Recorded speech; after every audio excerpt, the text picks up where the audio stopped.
Hirsch. I'm the Senior Director of G4C Learn, and I have the pleasure of announcing our next speakers.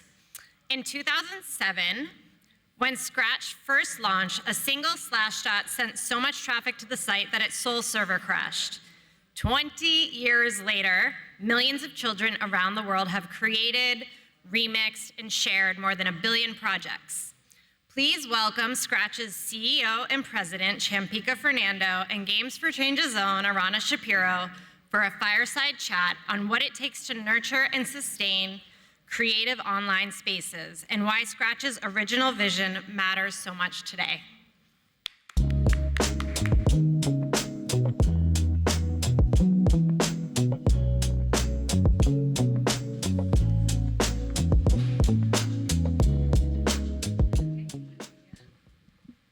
Hello, okay. Yeah, it's just on. All right. Hi, everybody. Thank you for joining us. I'm excited to be having this conversation with Champika. And we're going to talk about Scratch, we all love Scratch, right? So we're so excited to talk about it.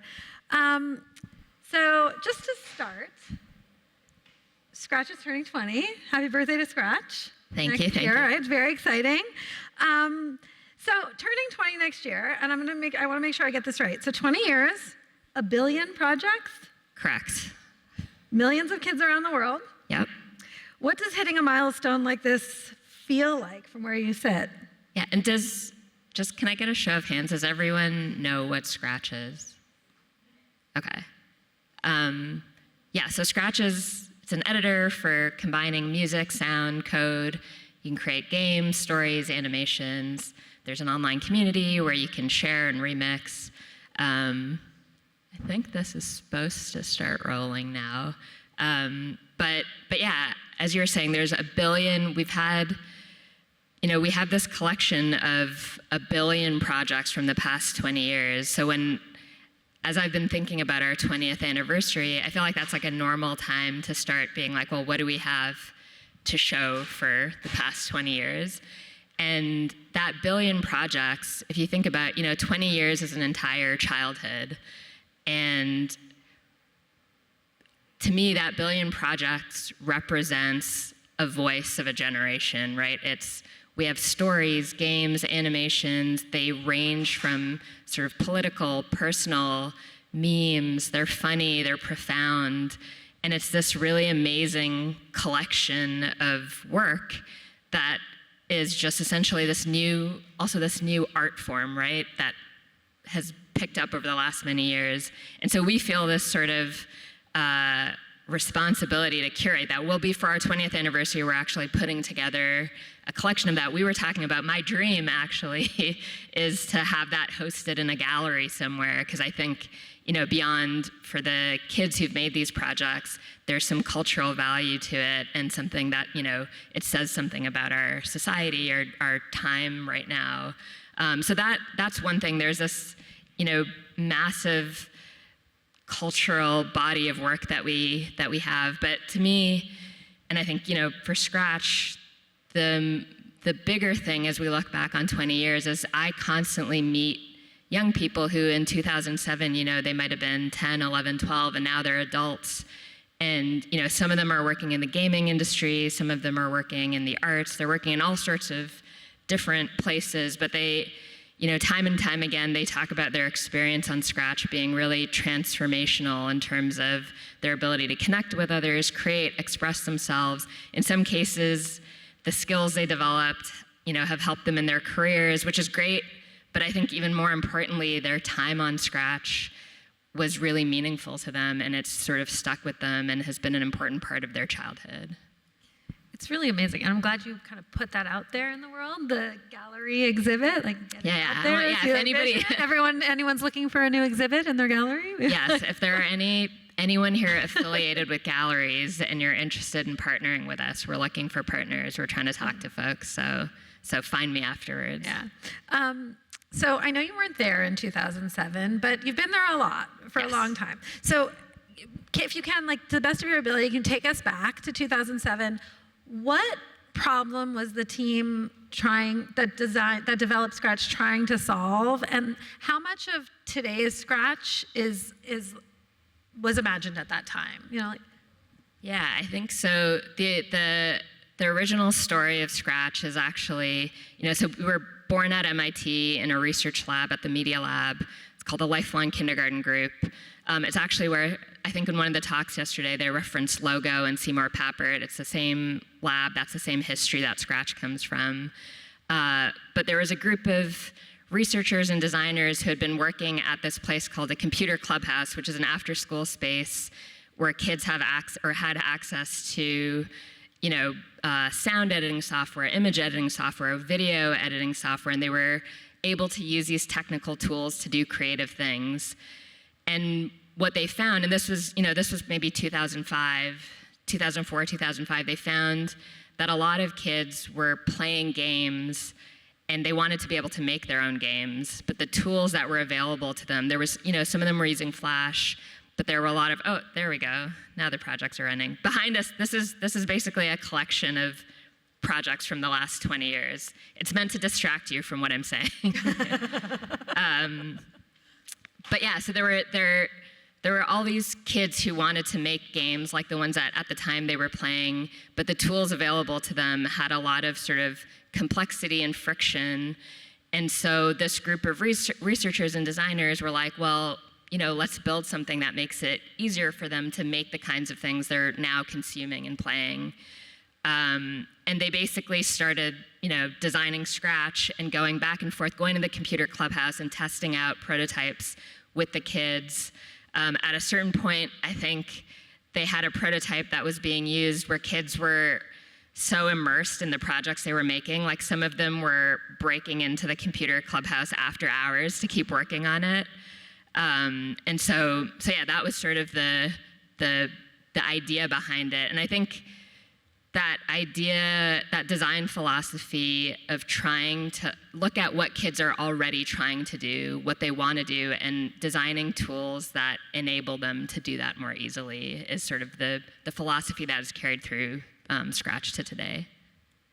Do you know, because it's to go from like an idea and even like a prototype to like something that's actually really being used by, now 1 billion kids, but even at the time, 1,000 kids even. Like, was there a moment where the team was like, okay, wait, we really have something here? This is like, might be really working?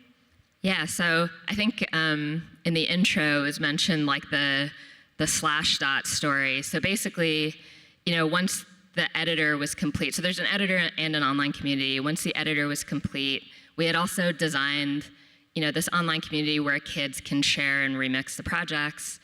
And that came from this idea that, again, in the Computer Clubhouse, like kids were making it, but there was a real pride in sharing what they made with other kids and letting other kids play the thing that they had made. And the internet offers you the opportunity to do that at scale. And at the time, in 2007, it was like, early day, like there was no Instagram, but it was like early days of Flickr, things like that. So there were these sort of creative online communities.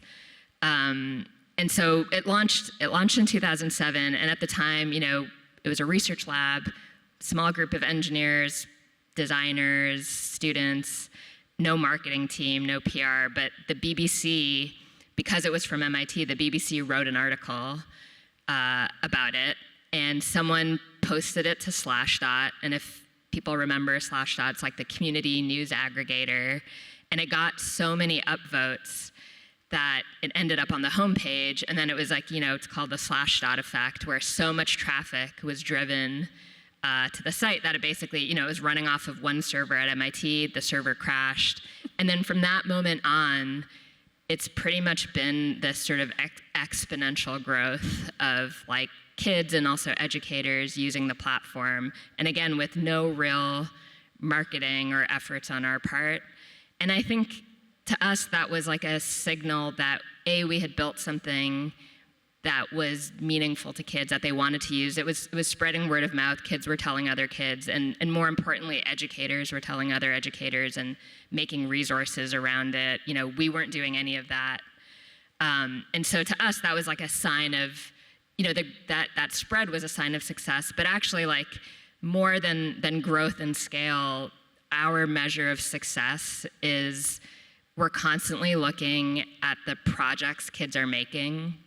And for us, like, ensuring that there's a real diversity of types of projects, styles of projects, is a reflection, is like a success metric for us, right? Because, we think we serve many types of kids around the world, and we want them to be able to create things that reflect who they are. And so the fact that there are, what you see back here is a real range of styles and interests, to us is a sign of like, hey, this is working and it's success. It's amazing. So 20 years is a long time, and we talked about it as a generation, which is true. So what do you think has changed for like what has things changed about what kids need from a space like Scratch? And like, is there stuff that stayed the same? Like, where have you seen shifts? Yeah, I think so. A lot has changed, I think, in the world since 2007. As I said, at the time we launched, there weren't a lot of other, in general, there weren't a lot of creative online communities at the time. It was still not as much participation online as there is today. And so Scratch was sort of one of a kind in terms of like a online social creative space for young people. Today, that's not the case. There's kids spend a ton of time online. There's a lot of spaces for them. I think there is this, because there is this shift and there are sort of like a wider range of types of things. There are more sort of opportunities to consume. I think Scratch, and then there are also, I'm happy to know there are more creative spaces for kids available, but to me, what Scratch continues to offer is a space that is an alternative to sort of the doom scrolling and just pure consumption that you can do. It allows kids to collaborate, create, share, the things that I think, when you think of the internet as a technology, that is really the benefit of it. And so making that available to young people, I think, is important. I want to talk to you a little bit about this kind of staying power of Scratch, because it really is amazing. Like, things don't stay around that long, especially in the kind of times we are now. But before we do, I just want to back up to something you said about kids using it, but you said more importantly, educators. And I wonder if you could like just talk a little bit about educators and how they've kind of influenced or been, because it was a space created for kids, yep. But how educators have gotten involved. Yeah, so there were, in the early days, there were a lot of educators who kind of, and these were the sort of educators who were, pretty like, I think, they probably get in trouble at school a lot, and like if they are at a public school, they're kind of like breaking the rules a little bit. But there are like our favorite kind of educators. They had found the tool and started, using it. At the time, also, there wasn't really like computer science curriculum in a lot of like US schools, at least. But they saw it as a really useful tool to bring into, a variety of different subject matters as a way for kids. Instead of writing a report, you can create something in Scratch. Instead of, doing a test for your science project, you can demonstrate your knowledge by building like a simulation in Scratch.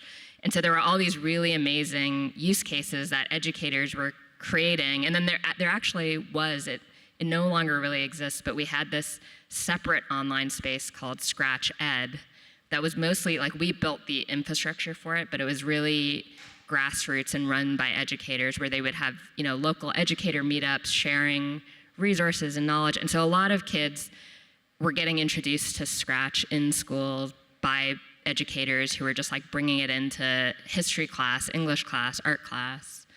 And that was awesome. So we owe a lot to, they were our marketing team. Amazing. Yeah. Great. Teachers, speaking as a former teacher, they will use things if other teachers tell them to use it. Yep. So it's smart marketing, actually, like better than, us saying you should use it. Okay, so 20 years, it's a very long time. We've covered that. And again, like, things don't stick around always for 20 years, especially now. Like, things kind of come and go. But Scratch has. I was up here an hour ago talking about how Scratch is something that we're using in the Student Challenge and how we're encouraging teachers to use it with younger kids. So what is is it about Scratch? And more specifically, like if you were like giving advice to somebody in this room who wanted to build a creative space for kids to be able to make things, like what would you advise them? Like, what's the thing about Scratch that you think keeps it going? Yeah, I think, so I'm not the best at giving advice, but I'll just, since everything is a remix, I'm gonna take somebody else's advice and share it. And I like to look a lot, I think in one of the talks yesterday, someone was talking about, look at other spaces for influence and ideas, and like you can, like a lot of the things that work in different places can work in whatever field you're working in. And there's this, I brought the book up here, there's a children's book author called Mac Barnett, who I think is, if you haven't read his books, even whether you're a child or not, you should read his books. They're really wonderful.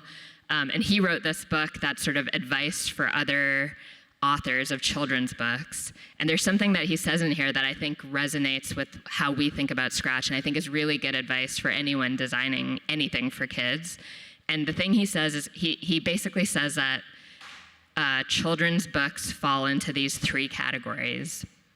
One is books that are essentially propaganda for adulthood.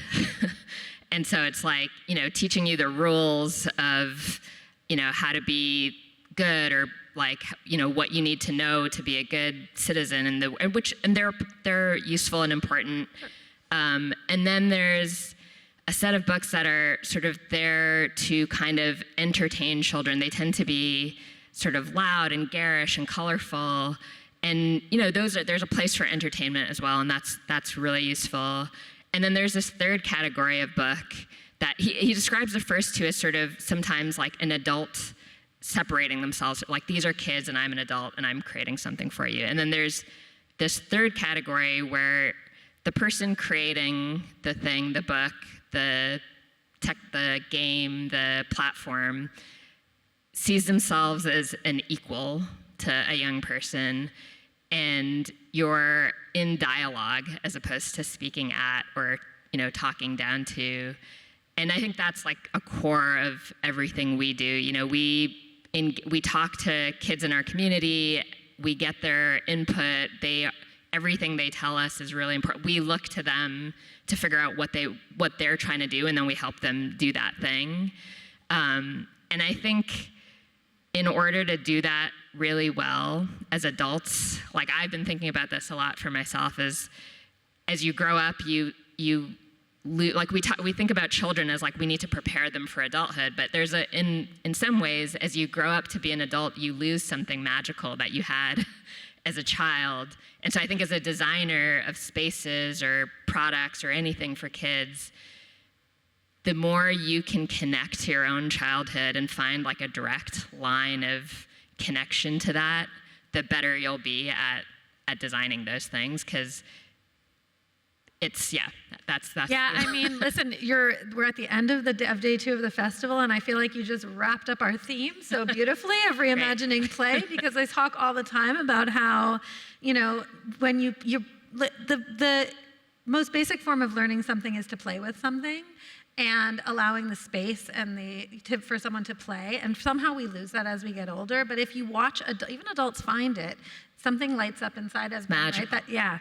So that's great advice. Even though you don't give advice, I still think that was great advice. As we're finishing up, I'm wondering if you could kind of think about the future, and when Scratch is going to turn 30, so 10 years from now, and come back to the Games for Change 2036 festival and talk to us. But what is one thing that you hope will still be true about Scratch when it turns 30? Yeah, I think, I want to continue growing this collection. Like when we design our platform, we ensure, one of the things we do painstakingly is like ensure backwards compatibility with so that all these projects continue to work and play, and there's all these projects that have been remixed. That's really important. But I think more than that technical piece of it or the project piece of it, I hope that, as I continue to meet young people who've used Scratch, that they have the same feeling about it and what it meant to them. Because to me, that's like the value of what we're doing is that it's offering kids something of value. And as long as we keep doing that, to me, I think that's success. Awesome. Is there anything else you want to add? Is there anything I didn't ask? Next year, well, no, I think I would just, actually, we're always looking for people to collaborate with. So if you have ideas or ways in which you want to work with us, come find me or reach out. We'd love to work with folks. So. And thank you so much for joining us. Yeah, of course. Awesome. Thank you for having me. Thank you. Okay. Thanks.